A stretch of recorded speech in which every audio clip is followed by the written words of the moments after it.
or affordability driven India is made up of 400 million Indians, and I was not very cagey about sharing, so I went ahead and did that. Very few loans that go into agri sector actually get used for productive agri purpose.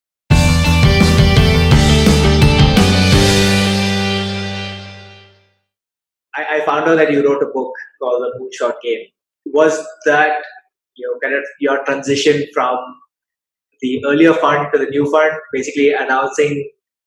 Did you take a different approach to announcing how you're going to get back into the investing world?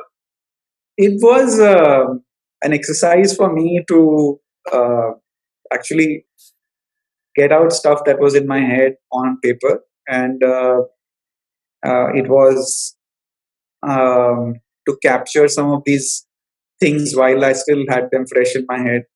And of course, the motivation was that if it's shared widely, then more people can read about it. And besides amusement value of me not being able to invest in Vijay, Shekar, Sharma in 2006, I think it helps people understand what VCs are about, what the interactions generally mean when they meet a VC. So I think it was more of a demystification of of a VC, and I think it was important to put it out because there was nothing like that in the Indian context, and even the ones in the US context are very preachy. They're always giving lessons, and maybe you can become a great founder just reading 12 chapters of a book.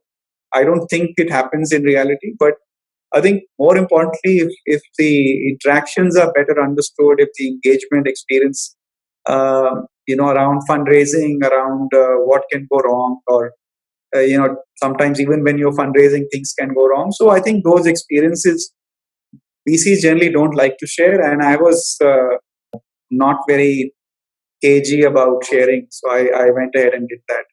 But it was a good experience. I think I really enjoyed writing it and getting it out. You graduated from UC Berkeley, where you did your master's, the MBA, and then you started working in the investment world in the US, and then that kind of brought you to India, right? No, that was not the story. That's not how it happened. Yeah.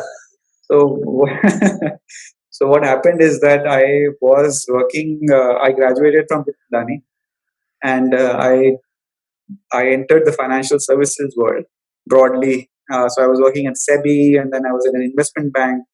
Then I joined a fund advisory company called Quantum, where a VC from the US was who we were advising. So this was really the first tech VC fund in India. India was far from being tech at that point. So this was 97. So this was when I first entered VC.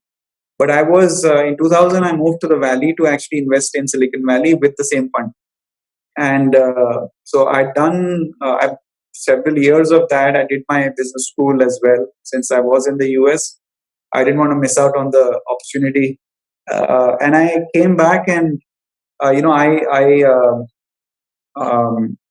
came up with the idea of doing an India fund, and I discussed that with Ashish, who was at another fund at that point, and then we started Helion.